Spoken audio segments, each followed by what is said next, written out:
Merci. Donc, la parole est donnée à Monsieur Crène pour le groupe FNRBM. Ça marche? Merci Madame le Président. Madame le Président, Mesdames et Messieurs les vice-présidents et mes chers collègues, c'est avec une certaine surprise que j'ai pris connaissance du contenu des rapports de la Cour des comptes régionale et des réponses apportées à cette Cour par votre prédécesseur, Martin Malvy. Nous notons avec un certain étonnement, en effet, votre réticence à répondre à la Cour régionale des comptes en redirigeant les problèmes et les questions qu'elle a posés vers votre prédécesseur, pourtant à la retraite. Le pauvre homme. Le bilan de M. Malvy serait-il donc si gênant, Madame, pour que vous ne vouliez ainsi prendre le risque de le valider vous-même? Ces documents montrent en effet une fois de plus que la gestion soi-disant exemplaire de M. Malvy est maintes fois vantée par votre exécutif pendant votre campagne électorale et lors de votre nomination, louange d'ailleurs entretenue par le groupe de presse régionale détenu par votre ami M. Bailey, n'était qu'un mythe savamment entretenu. Tous louaient en chœur la faiblesse de l'endettement, les ratios respectés meilleurs que dans d'autres régions, etc., etc. Monsieur Malvy étant élevé au rang de semi-divinité, petit père du peuple, la statue du commandeur, en témoigne la séance d'applaudissements servile qui suivit votre nomination, digne des grandes cérémonies du Soviet suprême.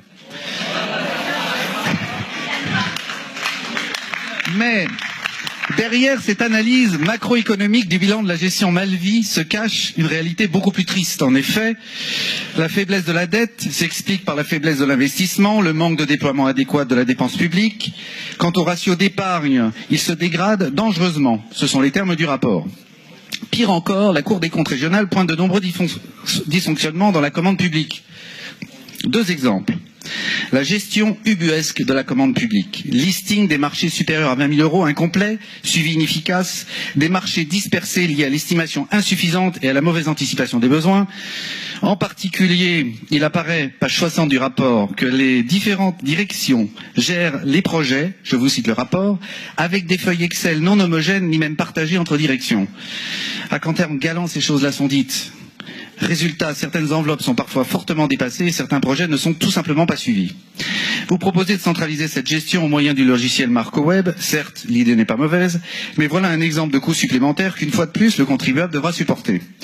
N'aurait-il pas suffi, Madame, de former les agents en amont à une discipline commune pour éviter ces dysfonctionnements?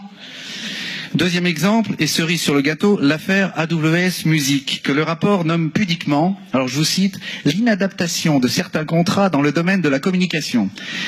Cette société d'édition musicale et de promotion du spectacle vivant fut créée en 2003 par le frère de M. Kader Arif et est maintenant en liquidation judiciaire. Elle a bénéficié de plus de 3 millions d'euros de financements régionaux. C'est un scandale.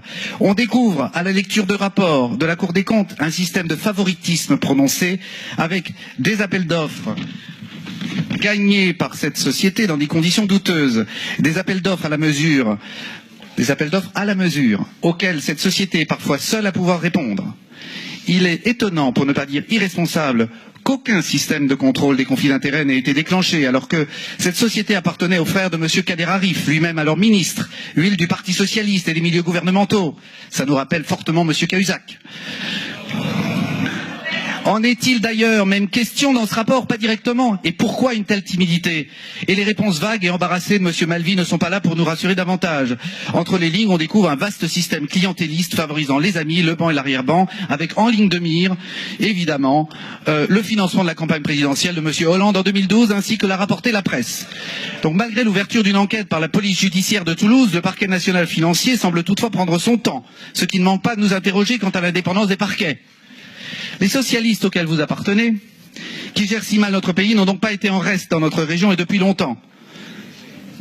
Il y a donc fort à parier que la vraie fausse bonne gestion de M. Malvy continuera sous votre mandat, mais qu'elle sera aussi combinée à la vraie mauvaise gestion de la gestion Languedoc-Roussillon conduite par M. Alary. Je me dois de rappeler ici l'explosion de la dette, liée à des projets pharaoniques et irresponsables, l'augmentation de la durée du remboursement à des niveaux inégalés, le niveau alarmant de l'épargne, la capacité d'autofinancement, etc., etc. Je comprends donc mieux maintenant pourquoi M. Alary n'est pas le premier vice-président de notre institution.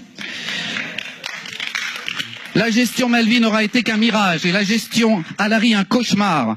Cette dure réalité, nos concitoyens la constatent maintenant amèrement. Vous nous avez dit qu'il n'y aurait pas d'année blanche. Je crains fort, madame, que ce ne soit des années noires.